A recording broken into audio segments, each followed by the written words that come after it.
Has the Naruto series jumped the shark? That's a question that I ask myself every single time I read the Boruto manga series or even watch an episode of the Boruto anime series.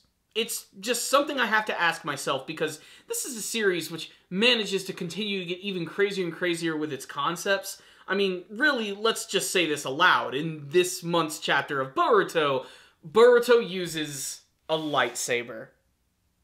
Let's not sugarcoat it either. This thing is a lightsaber. They can call it a chakra saber all they want. He has totally gone full Jedi in this month's manga chapter. It's insane. It's over the top. It's hilarious. And to be perfectly honest, I have reached that point where the more absurd things actually get, the more I start to enjoy it. And I found myself enjoying this month's chapter of Boruto. And it also made me realize that this series is going to be excruciating with the introduction of these brand new villains known as Kara, because they pretty much have zero presence in this episode right here. Excuse me, this chapter right here. We don't really see them at all. For the most part, this entire chapter can be boiled down into one simple premise. Boruto and his friends have escorted Katasuke to this research facility, and they test out some really cool ninja tech, which initially does not impress Boruto, and he sees it all as just an easy way out, and by the end he starts to warm up to it. And that's pretty much it. That and the fact that we keep building up the mysteriousness of Kara. We have a small scene at the very end of the chapter where Boruto and his council are talking about the fact that these guys have this technology which allows them to slip into the land of fire unnoticed. Where are they getting this technology? Who is funding them? I think the obvious answer is it's the facility that is creating all of this ninja tech gear.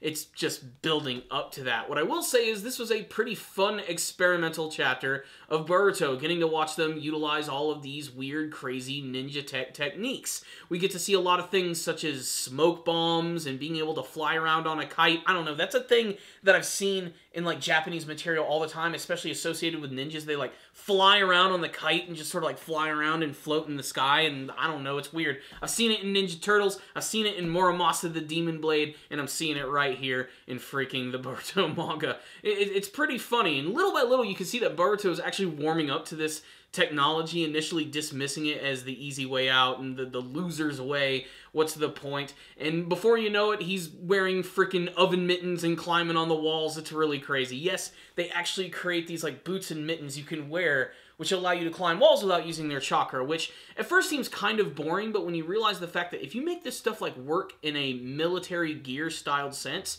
you can actually save a lot of chakra if you're a ninja. There is something really surprising about it.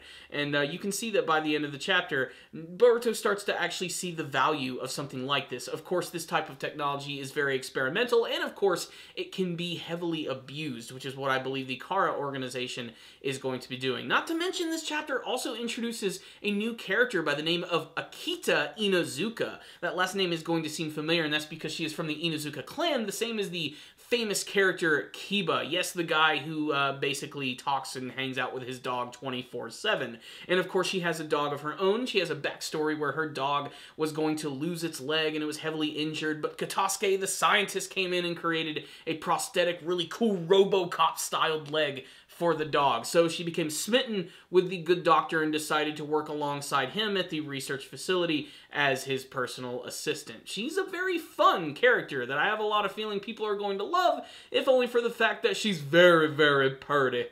That's basically it about her character. I mean, they could have built her up a little bit more, but she's basically there just to throw everybody through the ringer and to test out all these crazy ninja tech things. Like I said, there is the freaking chakra saber.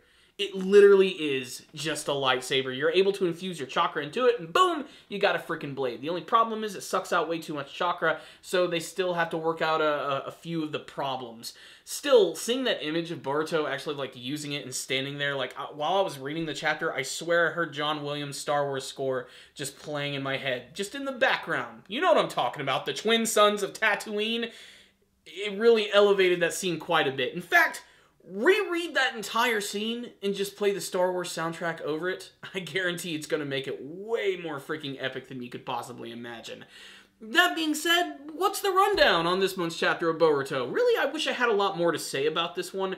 What I will say is they're actually painting the character of Katasuke in a completely different light. To me, he was always just an annoying, one-off side character. I thought that, honestly, he was never going to return after the Boruto film, but the fact that they're trying to implement him into the story and all this brand new technology and everything, the fact that it's going to tie into Kara, I really can't wait to see where this story is actually going to go. That and I didn't even talk about this other big plot point where at the very end of the chapter, we have Boruto who's contacted by his father, and he tells them that Konohamaru and Mugino, his teammates, have suddenly disappeared. They've lost communication with them, and of course Boruto and his team are the closest, so they have been sent to investigate. So they have a really, really big mission to actually go on, and Naruto apparently has enough faith in the power of his son and his team to actually send them on such a dangerous mission.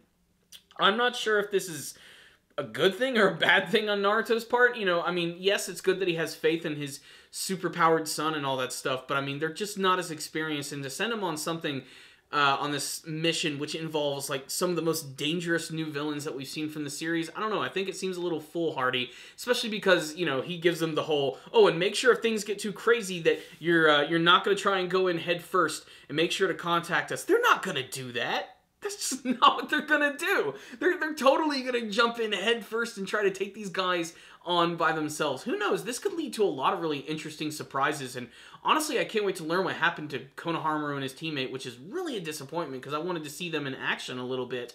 I really hope that he didn't get snubbed and defeated that easily. If he did, then, well, maybe these guys really are something of a threat, but then again, we haven't seen Konohamaru in action that much, so there's really no gauge to see, like, how powerful he really is at this moment, save also for the members of Kara.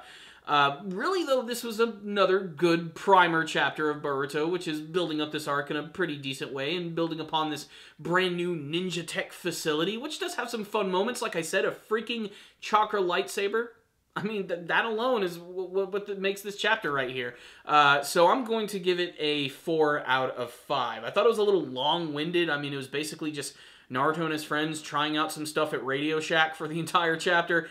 I just wanted a little bit more with Kara and everything, and you know, it was a long chapter, so I was kind of hoping they'd be able to do something else with Kara, because I'm just starving for more information about these guys. But then again, that's a great hook. It's going to continue to get me reading and wanting me to look at every single chapter, and you guys should definitely check it out when you get a chance.